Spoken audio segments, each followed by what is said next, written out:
Hello?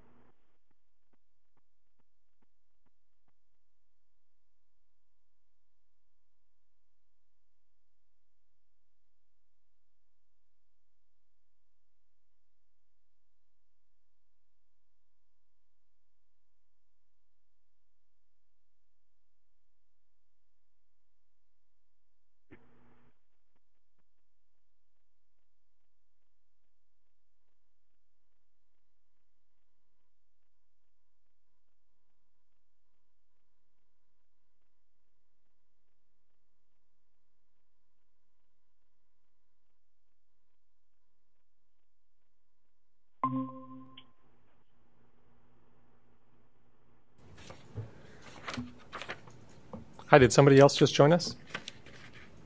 No, this is Robbie. I was cut off, so. Oh, okay.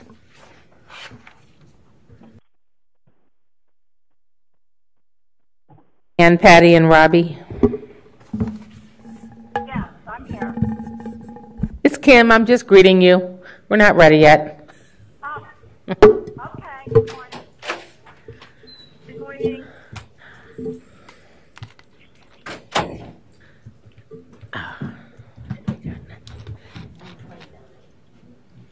Good morning.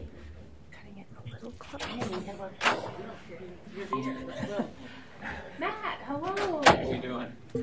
Good to see you. How are you? I'm good. How are you? I'm great. Doing fine.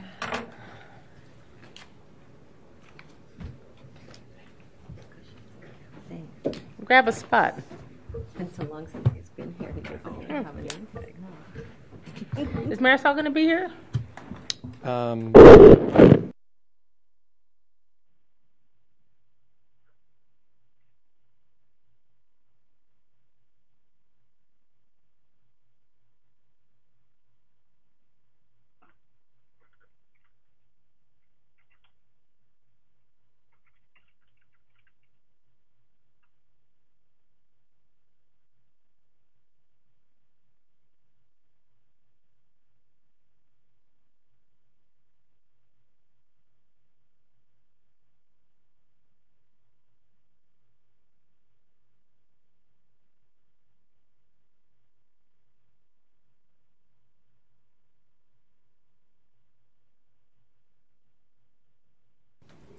We're ready to start whenever you are. Good morning. I'd like to call this meeting of the Certification Advisory Committee to order. It is 9:31 in the morning. First order of business is to call the roll. Member Tabo? Here. Member Farah? Here. Member Dumler? Here. Member Hendrickson? Present. Member Crow? Member Vanderway? Here. Member Lighting? Here. Member Garcia? Member Weber? Here. Member Horn? Member Corporich? Here. And Member Spear? Here. And Member Peasley. Here. You have a Thank quorum. you.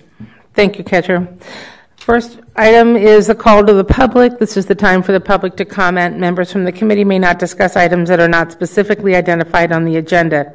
Therefore, pursuant to ARS 38431.01H, action taken as a result of public comment will be limited to directing staff to study the matter, responding to any criticism, or scheduling the matter for further consideration and decision at a later date. Do we have any calls from the public? Madam Chair, members, no, we do not. Okay. Thank you. All right, we'll go on to the next agenda item, presentation and discussion regarding early childhood teaching certificates and R72608. Madam Chair, members, before we get into all these items, I do just want to mention that all of these are just for presentation and discussion. We have no action, and we don't have any materials for you today. Much like all of you who are, I'm sure, getting ramped up for the school year, board staff and department staff were also a little bit swamped, and we didn't have time to get anything to you. So rather than crank something out the day before, we wanted to just have these items for discussion, and then maybe depending on what we talk about today, then we can bring back for the next meeting. So I just wanted to give that sort of prelude. So with that, I'm going to turn actually for each of these items over to the department to talk a little bit about, and then I'll bring up the rules so that we can see. And luckily, everyone's sitting on this side, so this is the only TV that's working, and then folks in the audience have this TV as well. So with that. Budget cuts down here, too.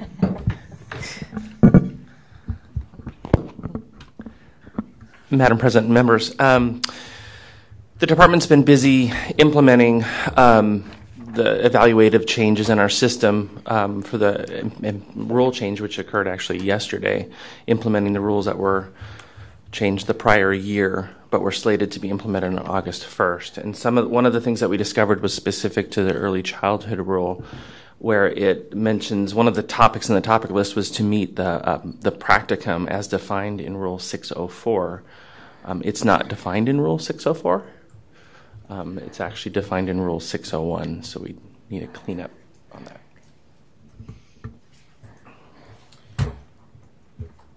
Okay. So will there be an item for consideration coming the next time we meet?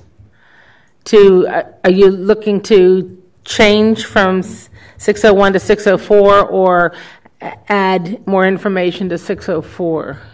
So I believe it's defined in 601 adequately.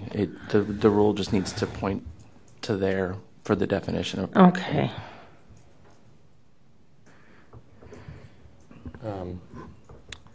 I'm sorry, just so that we're on the same page, can we pinpoint, oh, okay, here we go. I think it's, so it's under, Madam Chair Member, so it's under subsection E, and this is what Bruce was referring to. These are the new rules for these options beginning August 1, and then the reference to 604 is down here in, what is this, 11? Is that what you're referring to? Yeah, it's E1B11. Okay. It says practicum is described in R72604 for serving children in birth through preschool. And the term practicum is not defined in Rule 604. Madam Chair, members, so to that point, practicum, and Bruce mentioned this before, but just to close the loop, practicum is not defined in 604, which is the educator prep program rules, but it is defined in 601, which is the general provisions rules. And actually, if you recall, we made a change to, definitions. We made a change to definitions to add, I believe it was capstone experience, because that was a similar situation where technically the definitions in the educator prep sections are only specific for those educator prep sections, not for the rest of the certification rules. So this is just a matter of making sure that it points to the correct definition. Okay. Madam President, members of the board, if I Madam Chairwoman, excuse me. Thank you. Sorry. So Article 6 is the certification rules. R72601 is definitions. And number 5, if I can read it for you, because I know that screen is tiny. Practicum means a period of structured observation and practice of the skills being learned, supervised by an individual trained in that area. The commonly used terms student teaching, internship, residency, or observation course are included in this definition. So that's exactly what we need to point to define that term. So when people either meet that requirement or don't meet that requirement, we have a way to communicate the feedback with them or deny their application. I do have a question that goes to the effective date. In this committee, we've tried to have the effective dates be either in October or January, and I'm just wondering, how did August 1st get chosen as an effective date? Because on the committee, we've been real aware of the problems that creates for the districts and for certification when a rule change happens. Is that something that we missed? Madam Chair, members, so the August 1st, those changes that are effective August 1, 2018, was part of that big rulemaking package from a year ago. And I believe that date and the work on that was established before I started at the board, and I don't know how that date came about, I guess is the short answer. Because I just wanted to bring that up for the committee, and we have some new members, and wanted to reiterate that I think maybe collectively as a group, when we make any recommendations, that we really try to be aware that what we send up for as recommendations to the board, that we set either an October or a January effective date, and we really lean on certification to give us an indicator which is a better date for implementation, so that we don't have people scrambling, and we don't have the LEAs aren't scrambling, the certification isn't scrambling to try to implement a new rule. So I think maybe that's something that happened. I'm thinking that happened above our heads, and because we had with that big rule package, that was the state legislative changes and whatnot, and that just might have happened without us. Okay, well, thank you very much. So we'll be looking forward to seeing that. In the meantime, are you managing it? Are we getting certificates issued even with this oddness? Madam Chairwoman, members of the board, absolutely. And I think that in some cases, and we'll talk about more of this on the next item as well, but in some cases the new rule does help some folks. So as always, we like to see the teachers in the classroom as well. So if they've applied over the summer and they didn't meet requirements, but we identified that the new requirements would work, we've held their application to be able to issue on August 1st. Oh, thank you. So. All right, good, thank you. Any other questions, comments from the group? On the phone? Not for me, thank you. Okay then. Thank you. All right, then let's go on to item number 4, presentation and discussion regarding the new option B in effect for educator certificates beginning August 1st, 2018. Madam Chairwoman, members of the board, this item is an FYI and probably for discussion. So that rule change packet changed some of the popular certificates, and we added a topic list. So specifically the elementary and secondary certificates used to have requirements. So requirement, I'll just back up, get everyone on the same page. Option A was that you completed a teacher prep program and had student teaching. And that basically remains the same. The rule was changed to include a list of topics, but nonetheless, option A still kind of remains as you completed a program which may address these topics with student teaching and you're in. Option C, if I can leapfrog, is reciprocity, so that's where that option is. But option B, we refer to, it's not really in the rule any longer as option B, but that's the a la carte option. That's where somebody does not have or has not completed an educator prep program with necessarily a student teaching. Or they have completed an educator prep program, but not for the certificate they're applying for. So, for instance, they completed an educator prep program in elementary, but now have maybe content knowledge via the test and want to do secondary. Lovingly call that certificate hopping. So you have certificate hoppers, but you also have some folks who just want to teach but don't want to go through an intern, don't want to enroll in a formal program. They just want to take some classes here and some classes there over time. And so those folks in the past on the elementary certificate have been able to kind of target 45 semester hours of education coursework with no topics defined. And then if they have 2 years teaching or have a practicum, they can waive 8 semester hours. So that actually drops down to 30 some odd semester hours. On the secondary cert, it was around, I think, the 35-ish semester hours, and then the same deal. If you could waive the practicum, you could substitute 8 semester hours and knock that down, and you could qualify for that certificate. So with the rule change, option B now is a list of topics. There's no semester hours assigned. There's no delineation of semester hours. It just says coursework or training, and then there's some other verbiage there about accredited and board approved in this list of topics. Additionally, the rule changed that they can't use student teaching time. So, for instance, an elementary certificated or soon-to-be certificated person might have student taught in 6th grade, which works for the elementary certificate. But prior to the rule change, they could use that and waive their practicum for the secondary if they had the semester hours. Now the rule was changed to you must have 2 years teaching time. So there's a little change there that's a nuance. Our biggest concern is trying to implement for these folks this list of topics.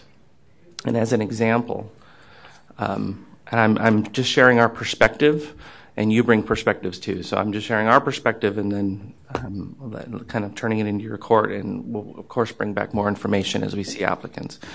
But one of the list of topics that's pretty common across all of the certificates, and I'm looking at the middle grade certificate right now, but it's on elementary, it's also on the secondary, is instructional design and lesson planning, including modifications and accommodations. And so as we look at folks that may have had coursework dating back to the 70s, all the way to now, typically there's not a course called lesson planning. Typically, it's embedded in pedagogy courses throughout the program. So for an evaluator to look at a transcript and determine, do I have a class or training in instructional design and lesson planning, including modifications and accommodations, it's very difficult. That typically will not be on a official transcript. So at that case, my evaluators would have to know, based on prior knowledge, institutional knowledge, or going back to the course catalogs, primarily of in-state places that we have, if that was indeed delineated in the program description. In many cases, it might be the applicant has to go back to where they took that course or courses and ask for a letter delineating that indeed that was part of their program. And then we may also provide a form. We may try to help out, but what is going to happen, we believe, is that somebody applies with a series of official transcripts. We can't delineate all these topics, which some of them arguably could be sub-objectives in a class. We can't delineate that from a transcript and are going to have to put the burden on the applicant spending time to go back and have that verified. Additionally, they're robust topics, and they're modern and they're current topics, and we could probably all agree that this is what should be in educator prep programs. But you also have applicants that are using coursework from the 2000s, the 90s, the 80s, and the 70s in some cases, in which that may not have been part of their program. And in some cases, there's some allowable deficiencies in the case of ethics, and the second one that we call it the dyslexia, but it's almost a paragraph of an objective. Those would be allowable deficiencies, but if I can't show that they had lesson planning that included modifications and accommodations, they would not qualify under this option. And so that's our concern. It hasn't been long enough for us to know how big of an issue that this is going to be. But I think that we are seeing that this may be an additional burden upon applicants, spanning the communication back to their programs. Many times these programs, when they took their coursework in the 80s and the 70s, there's nobody left at the program that knows what it was. Madam Chair and members, just to give you an idea of what Bruce was talking about, so we're looking at the elementary teaching certificate here. And so what you see highlighted over here is the option B, what we typically know as option B, and that's the 45 semester hours. So that gives you an idea. Option A is the completion of the teacher prep program. So then when we look at what's going into effect for those August 1st certs coming in, these are those list of topics. So this is essentially what is replacing the option B that Bruce was referring to. And so you can see that there's no reference to the number of credits, whereas currently it's 45 semester hours of those courses that teach the skills in 602, which is the standards, I believe. And then over here we just have the topics with no specificity on the courses. And something that we're going to do on a board staff level is, because this was as part of that big rulemaking package. So one of the things that we want to do is try to find out what the intent was, and if this was an unintended consequence, or if this is going to do exactly what the intent was, but maybe is that a direction we still want to go in, or are there other things that we need to do to tighten it up? So that's what's going to happen on board staff level, to get a little more history on this, because I know a lot of the committee members were here when we passed that, but that was a very large package that had a change here. And this change specifically is not directly related to anything that was passed legislatively. So it's not like our hands are tied on what we can do with this second option, this a la carte option. It's just a matter of how to get there. Wow. The rule of unintended consequences. So this is Risha. May I ask, and I know I don't have a lot of the history, but is there a way to not grandfather in some of those older, educational experiences that, people from the 70s and 80s, I would beg to say that many of them have been in the classroom, and there's no place to add something like that? We used to, early years of the committee, we did a lot of grandfathering, put that rule language in place. Because that was going to be my next question. Anybody have any suggestions? And I think that might be an idea for those that have completed their coursework prior to set some year. They could qualify by using the old 45 hours. So for language, that's a possibility.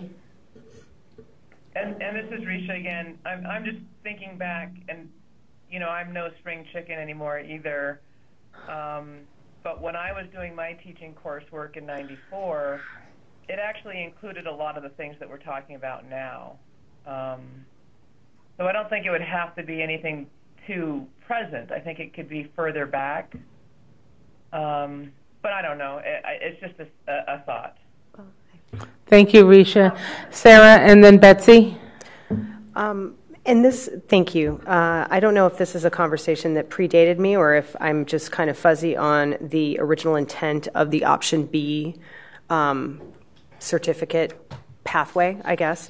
But what was the original goal of that? Was it to grandfather some of our more seasoned teachers, retired teachers, or teachers that may have taken a hiatus in? Or was it to make it easier for them to get them back in the classroom? Or was it to verify that the applicants were qualified based on the current pedagogy and curriculum standards? I mean, let me take that. And I realize that's a fairly pointed question, but... I'm sorry, and just for clarification, Madam Chair, member, are you talking about the original intent behind just the original option B that we had been operating? Okay. Yes, that will help influence my understanding. That will help me understand further. Sure. Madam Chair, member.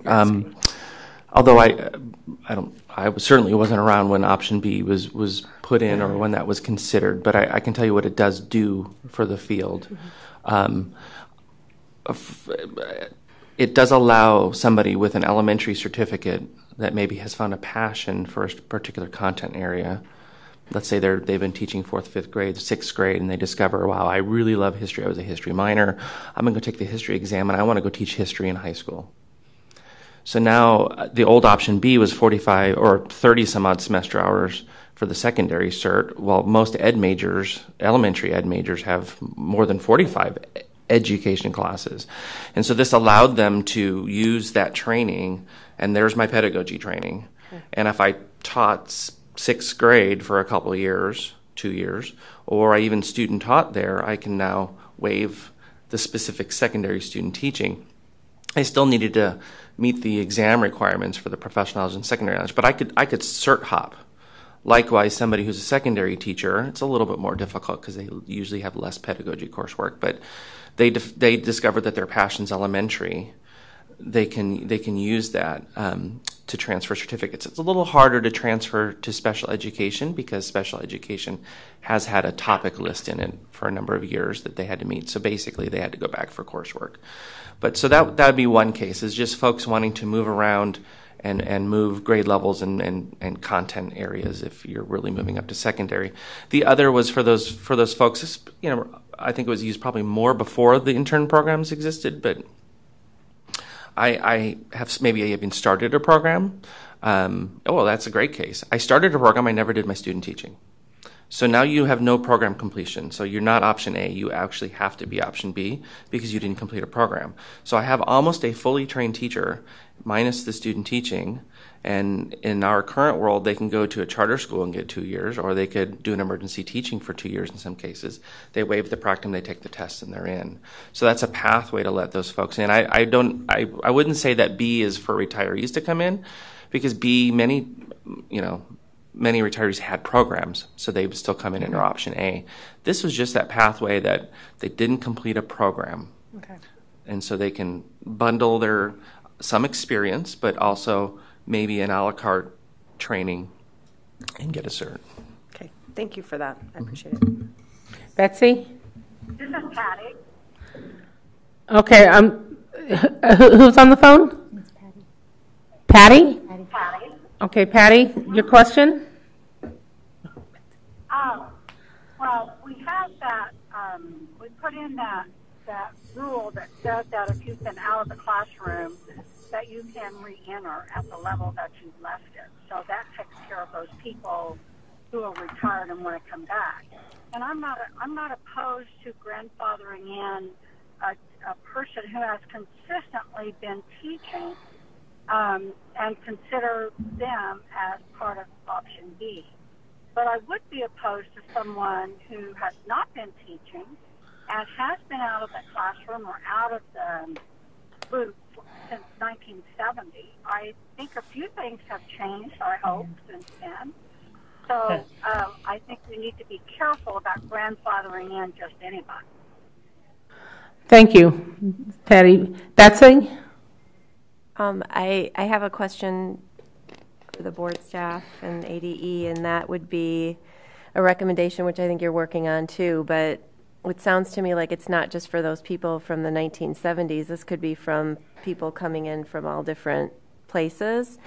And I think I remember this conversation about this, and our intent was to have the rigor making sure that, as best as we can, that we're getting quality individuals, issuing them the certificate. So I guess the recommendation from you would be how to maintain that rigor, but yet not create all these loopholes, because that seems like it may be a deterrent to getting people in the classroom too, qualified people.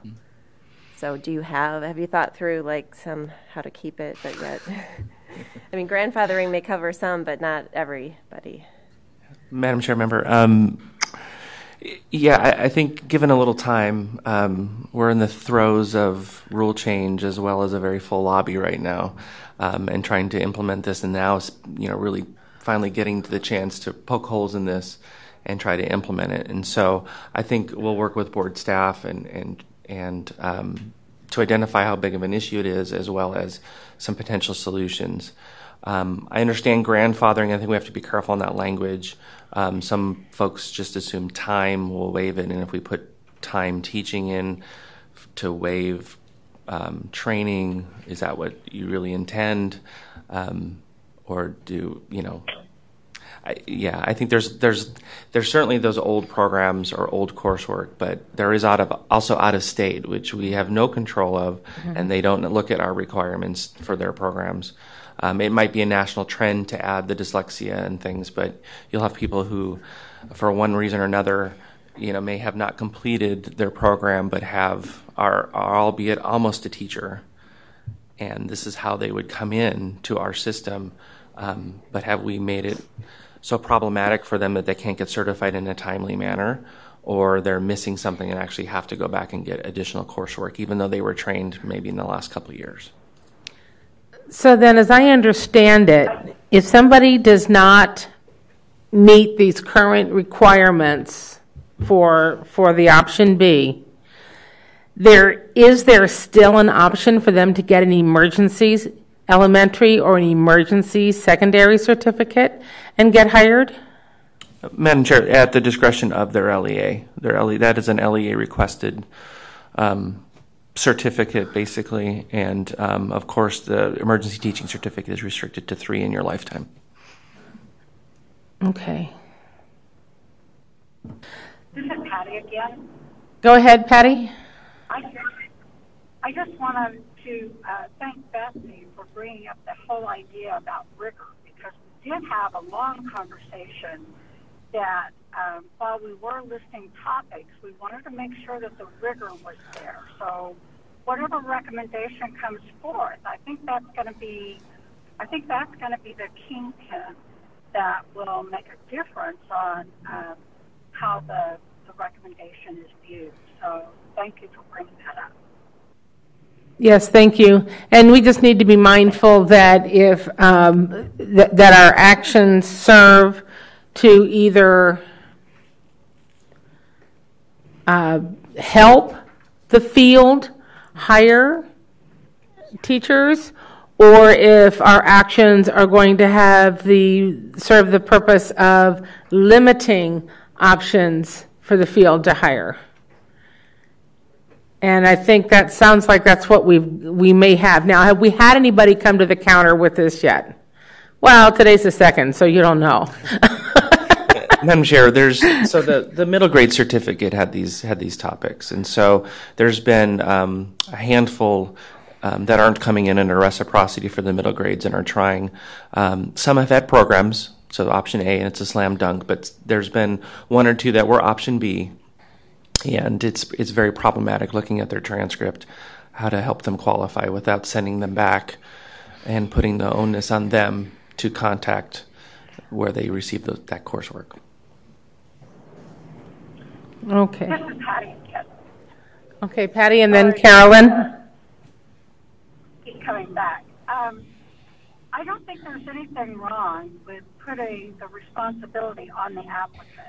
If you were to apply to become a lawyer and you have not kept up with your professional development responsibilities, they would not waive that. So I think we have to be careful to absolutely get qualified people in our classroom and make that pathway easy. But I don't think we need to make it so easy that just anybody can come to the counter and say, oh, yeah, I did that, and we're good to go. So I think there's a real fine line that we're looking at. Thank you. Okay, thank you. Carolyn? So I can agree with everything that has been said so far, Madam Chair, but I also represent human resources directors and know firsthand the shortage that we're facing in this state.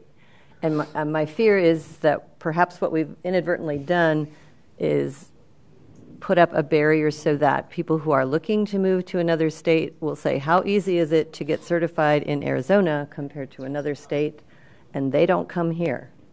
Or, well, I can go teach 2 years in a charter school, so I'll just bypass a certificate, and we as public school districts don't have the applicant pool that we need either.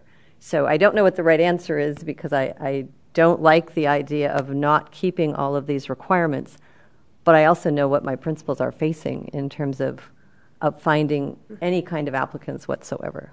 I mean, the shortage is the worst that it has ever been in my 16, 21, 20, 23 years as an administrator. And I'm not sure how we best address this. Thank you. Well, we when we listed out the requirements, based on what we know to be good teaching, good practices, and what people need to know based on current research and current experiences and what we've learned, and really truly integrated into the field in this part of the 2000s, year 2000s. My concern would be, well, I don't want to see a dilution of our requirements. On the other hand, to say that training in the 70s, 80s, and 90s was substandard, I kind of have a question about, I question that because it wasn't necessarily. That doesn't mean it was substandard. It means it was different. It was a different era. It was different knowledge was held. And certainly the training programs in different states are significantly different than what was happening here in Arizona. So those of us that have had training in other states, we know what our training was like, and then we came here and we see the coursework and we see the requirements, and we know what we experienced. So there's not just because we have this information that is au courant for education as we know it, I would hesitate to be judgmental about what people had before and saying that was substandard and sending that kind of a message. I did not say that. I did not want to imply that. I taught at Grand Canyon in the 70s, and I could produce a syllabus that would show you exactly what you're talking about as far as instructional design and accommodation. So I did not mean to imply that it was substandard. What I said was that if they have been totally out of the loop for all these years, there have been some changes, and we need to consider that. Yes. Thank you, Patty. No, I was not making a comment about your comment. That was very general in terms of what we have established as topics as it relates to previously talking about just having education courses. And if we cut that option off, cutting out people, that's all. I apologize if that was inferred, because I certainly did not mean that. Okay, from Lene. I don't know if this is something that we can do or not. With a paper, their transcripts. It's one step closer. Thank you, Carolyn. Comment? Want that? No. Okay. The only other thing that I would say is that at some point, districts hire people and have mentoring and induction programs that also address these topics with their new teachers. And if we hired somebody who had not taught before, or even someone who had been out of the profession for longer than 5 years, they would be required to go through our induction program. And then we would also go back and review a lot of those things with them. So having the coursework at some point in their past doesn't mean that they're not going to see it again and get refreshed on current practice. Okay, thank you. And Madam Chair, members, as I move it, just so we know which certs we're talking about. So this is the elementary cert, the secondary, the middle grades.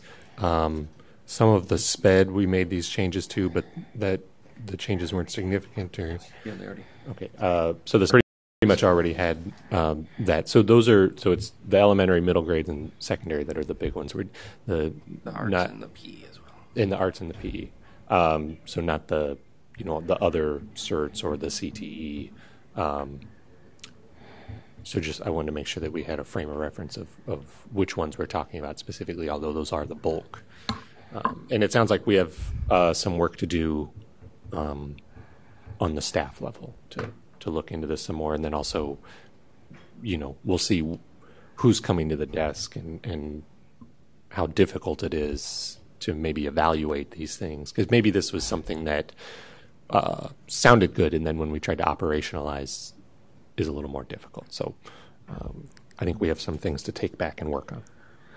Thank you, Ketcher. Thank you, Bruce. Thank you, committee members, for making so many good suggestions and giving ADE some information to work on and to take back to their to the departments and see how try to project how these suggestions might operationalize in the future. And we'll be interested to hear how many people are impacted negatively by this. Okay. Thank you. Are there any other comments on this item? Robbie? No, I'm fine. Thank you. Fran? I'm fine also. Okay, Fran and Ann are good. Okay. Thank you. Okay, are we ready to go on to item number 5, presentation, discussion, and possible action regarding the teaching intern certificate, R72-614. Madam Chair, members, yes, thank you. One quick note. This was before I made an amendment to the agenda to clarify that this is just a discussion item only, and we didn't print that out in time I didn't make the change in time before we printed it, so just to clarify that. But otherwise, I can turn it over to Keith.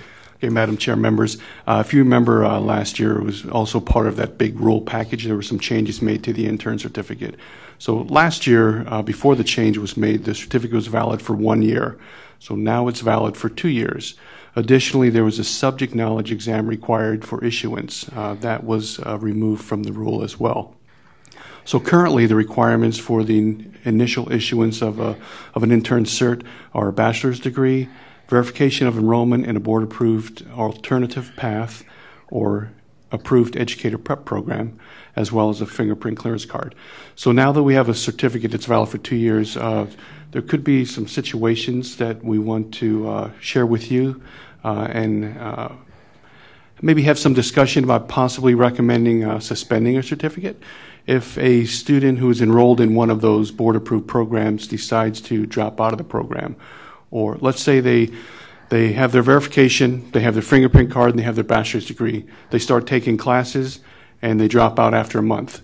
Now they still have a valid certificate for 2 years. Or if they complete one semester and decide not to continue on with their educational coursework, they still have a certificate that's valid for 2 years. So what we would like to do is request that the educator prep programs notify us if someone in their program holding an intern certificate does drop out, and then we could suspend that certificate. Okay, thank you. Do the EPPs know who these people are when they enroll? Oh, yeah. They have Go ahead. No. Yes. No? So from Dr. Horn says no. Not when, but after. Yes. We also don't know, if I can go ahead and speak. I didn't mean to interrupt. We also do not know when someone drops out for one semester, have they dropped out of the entire program, or did an emergency occur and they just didn't continue for that one semester? Will they be back? They do not notify us when they actually leave the program. They just don't enroll. That's kind of what I was thinking based on my experience in helping people shepherd through this. Lenny, do you have any information on that? We don't have that teaching intern, so I wouldn't know. But I mean, we're small enough that I know if a student doesn't return the next semester. I mean, if they don't sign up for classes, I know. But bigger universities, I think, Patty could talk to that. I don't know if that's why Kim's here or not, talk to that or not. Right. I mean, I think they know when somebody does not re-enroll, but here again, my question is, do the IHEs know who their students are that have an intern certificate? Or are they just dealing with people who enroll in their programs? I know the intern has to produce a letter from the university that states that the student is enrolled. But does the university have, do the IHEs, because it's not just universities, do the IHEs have a mechanism to track beyond providing a letter that says, yes, a student is enrolled and registered? Would you like to share, Kim? I can. Not that I know of, but I can double check. Okay, thank you, Patty, for that. Keith, you've got somebody to help with information? Madam Chair, members, yes, Kim Toby from Rio Salado is here. That's okay. I would rather have the discussion. Thank you for letting me share. Kim, if you could state your name and your position. Thank you. Kim Toby, and I'm the Director for Field and Student Teaching Experiences with Rio Salado College. And to answer your question, for us, and I can't speak for every IHE, we have a clear delineation of the difference between our traditional student as well as our alt path students. And so we are constantly running reports related to the timeline for their certificate. And yes, it becomes very evident when someone doesn't enroll in the program. And we try to work with them. We try to do our best to get them re-enrolled, but we have no recourse if they choose to not enroll or if they drop out. It is for us, it's almost immediate that we could see if they drop out, but we have nothing at that point to do. So then here's a question. For those who get the teaching intern certificate, it's my understanding that part of that intern certificate is that the IHEs provide supervision during the first 2 years of teaching. Mm-hmm. So that might be the tracking mechanism that the IHEs could use. Is that so? And I understand IHE, Rio Salado has it. Mm-hmm. I would make an assumption that most institutions would easily see by the second semester that if I go out there, the institution shouldn't be assigning a program supervisor if there's no student teaching enrolled in. So they would know immediately that something's wrong if the student hasn't. For us, our students also enroll in student teaching. So again, we can see the need for a program supervisor. Again, I can't speak for everyone, but I would make some assumption that everybody could figure out if an intern candidate is not making progress. Carolyn? Sorry. Yes, I've worked closely with Kim on a few, and we've had a number of intern cert teachers, and in my experience, the institution always knows where they are at in the mm-hmm. program and also communicates pretty closely with us about their progress. Okay. Mm-hmm. So I think that should be happening if it's not everywhere. But I've not ever had one that they weren't aware of where their students were. And it could be that the teaching intern certificate and the program requirements are so unique that the IHEs do know who they are. But I would certainly want, as part of a recommendation coming from ADE, I would hope to see that there's information gathered from the IHEs that have these programs that this is information that they could provide.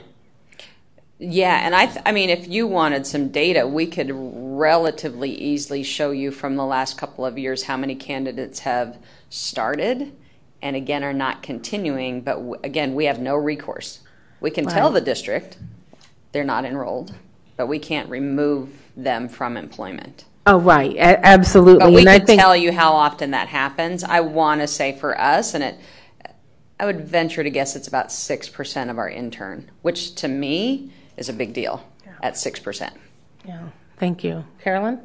I guess I'm trying to think back to that big rules package. And Bruce, do you remember, why did we change from a 1-year certificate to a 2-year? Because it used to be 1 year renewable up to 3 times, right?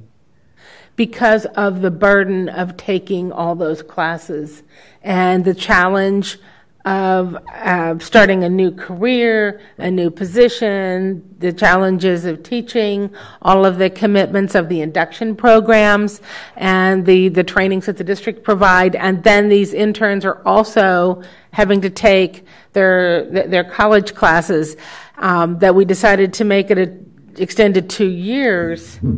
So that that would give them the renewal option if it took them 3. Because as I think about it, we have perhaps made it easier for them to not do anything at the university in year 1, because we've said you have 2 years now. I don't know.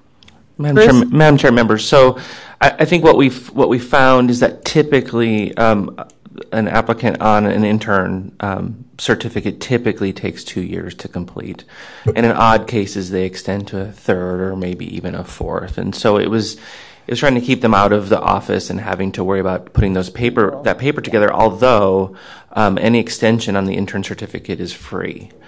And so it was, but by and large, at that time, they were having to get official transcripts and a letter of enrollment confirming, but it was a check year by year that they were still enrolled in the program.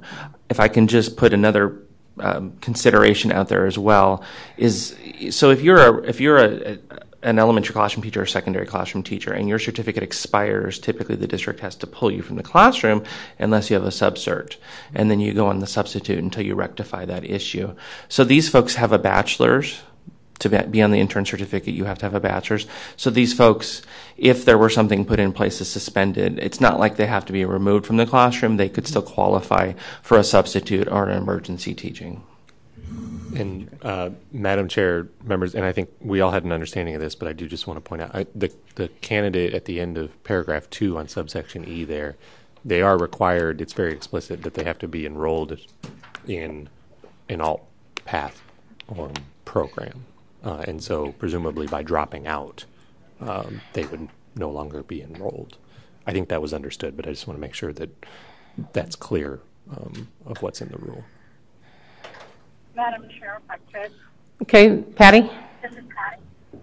I also think that if the university notified the State Department and they took away that certificate, I think there's some legal ramifications because perhaps that person is in another program and have not notified you, had not notified us. So I think there's a thin line, and I'm more inclined to agree with Carolyn that we ought to go back to year one, to only 1 year, because the burden needs to be on the applicant, not on the institution and not on the State Department.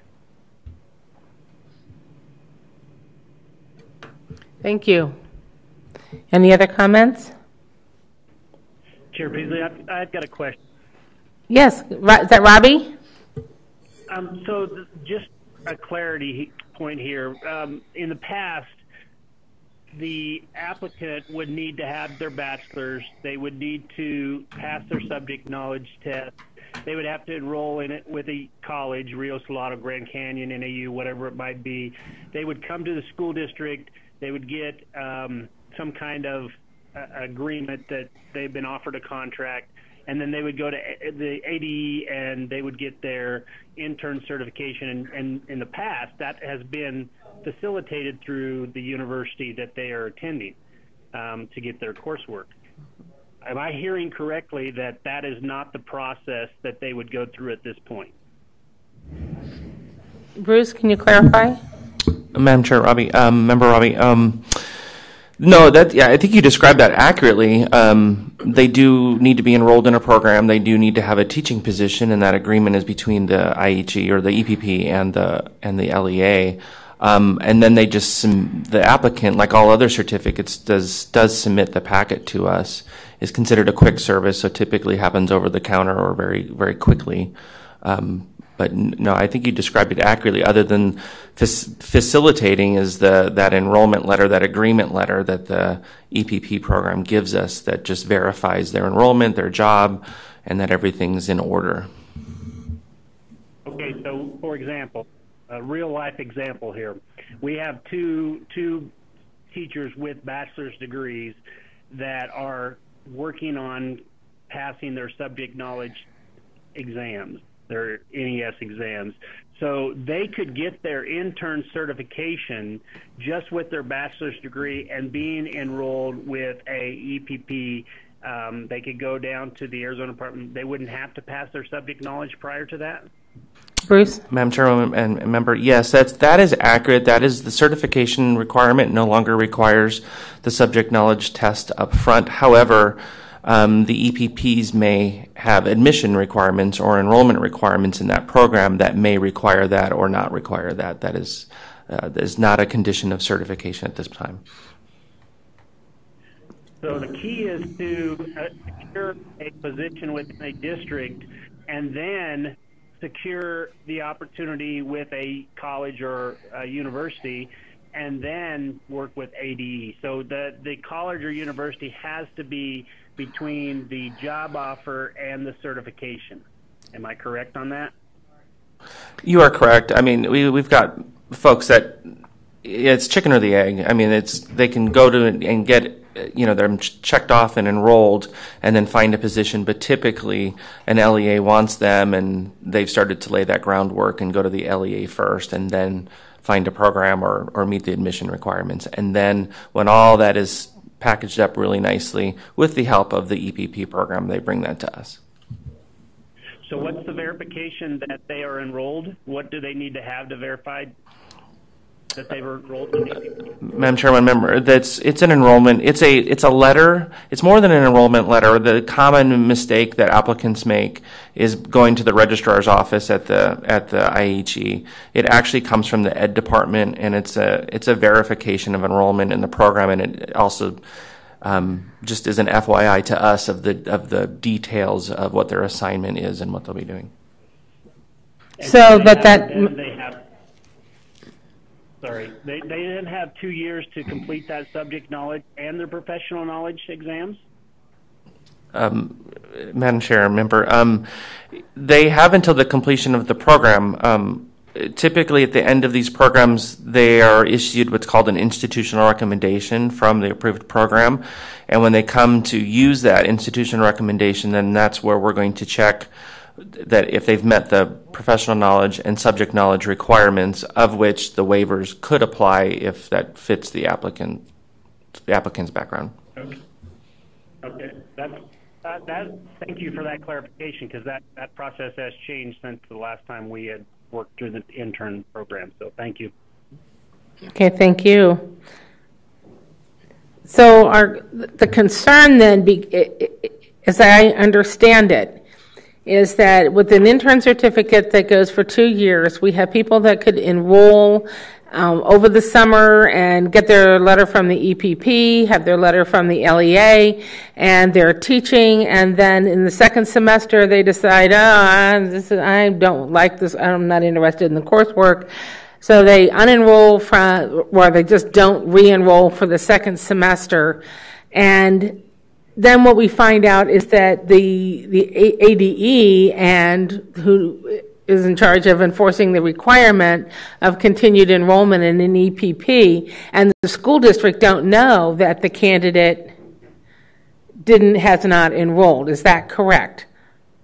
Madam Chairwoman, members, that is correct. There's nothing in rule that allows us to just suspend a certificate based on that. It does say that they should be enrolled, but doesn't specify what the action is when it is learned that they're not enrolled. Right. And there's not... This is Risha.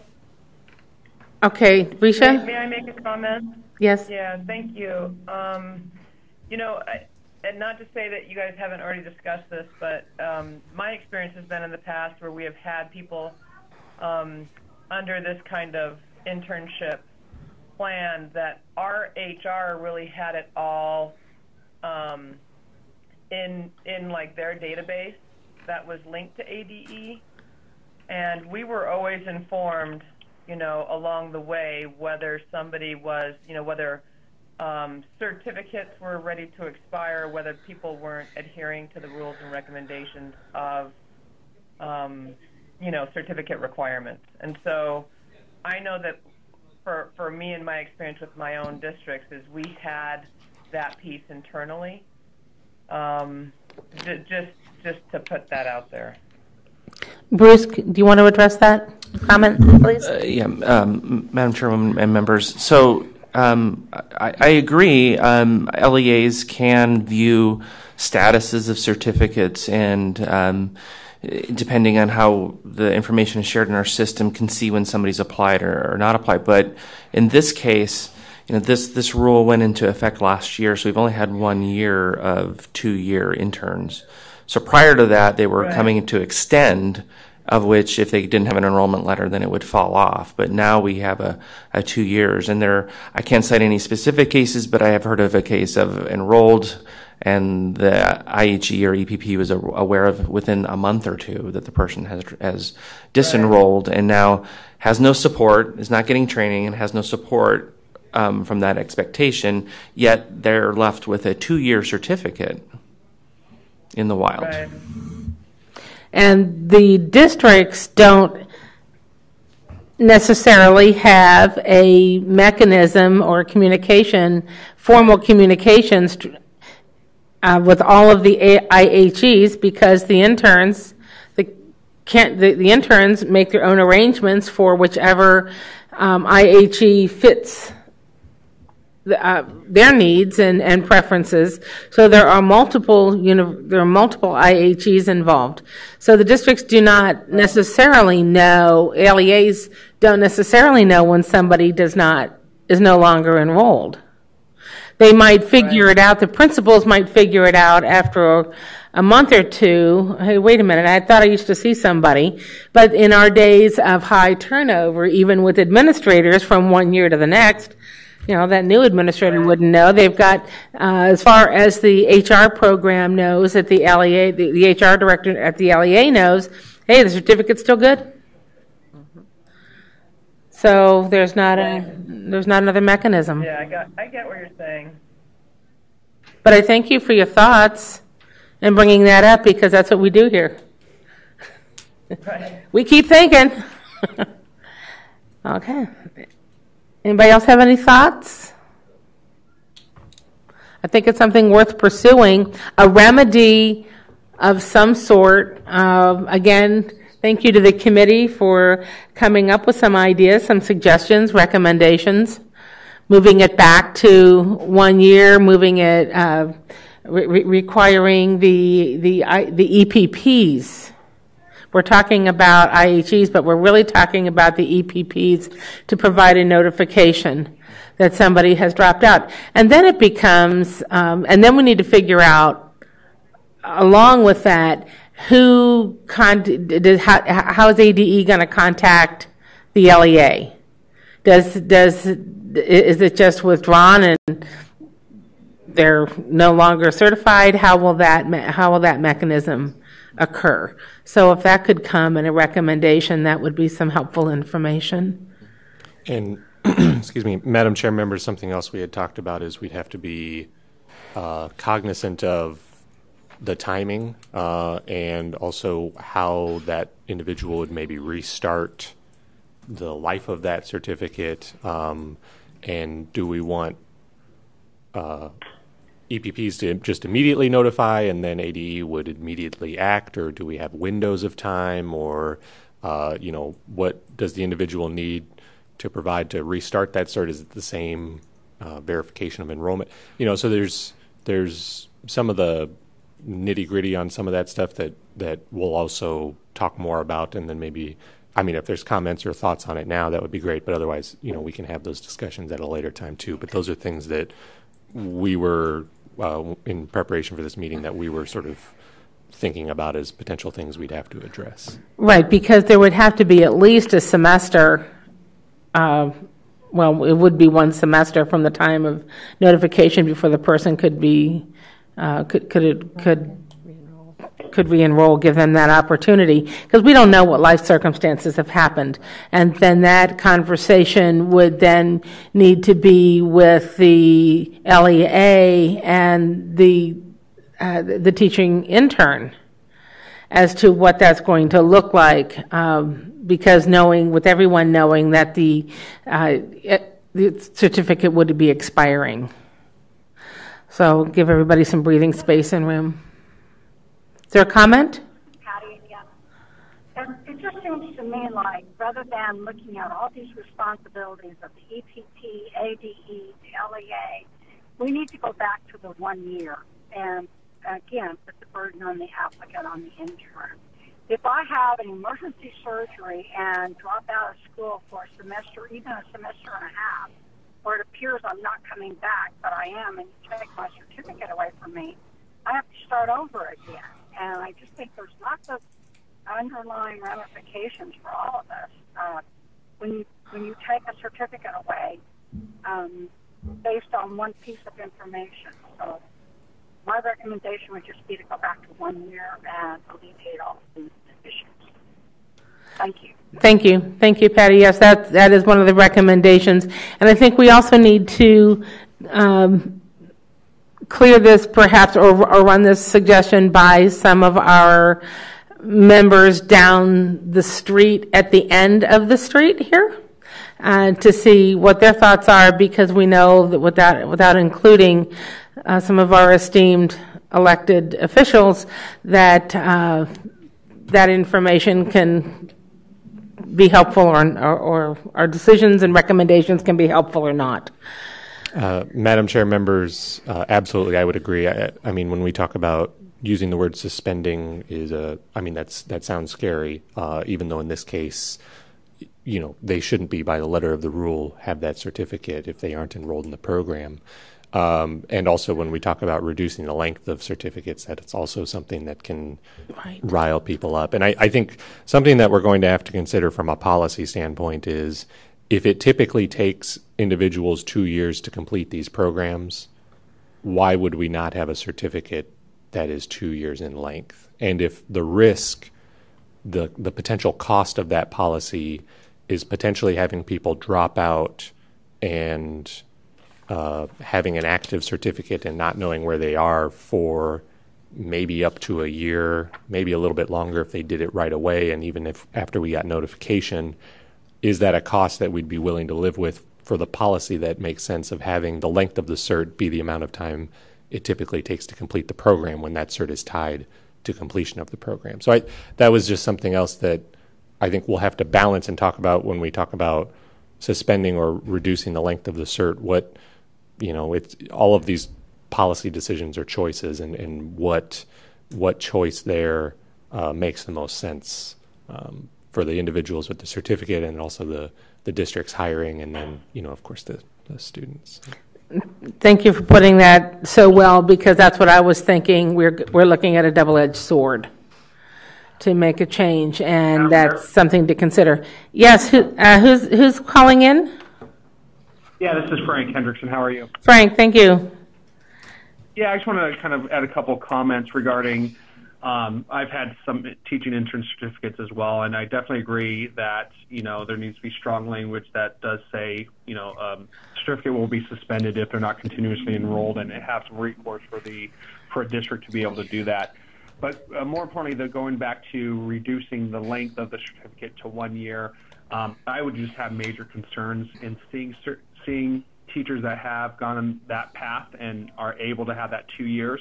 I think a 1 year certification, or only having that intern certificate for 1 year and having to complete all those courses in a year would be a heavy burden on them. I know beginning as a brand new teacher to begin with is difficult, and taking courses on top of that is difficult, and being evaluated by me, being evaluated by the university is difficult.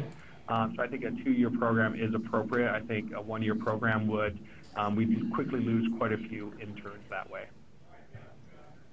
Thank you, Frank. Carolyn? I was just going to clarify, we're not saying that they would have to complete a program within a year.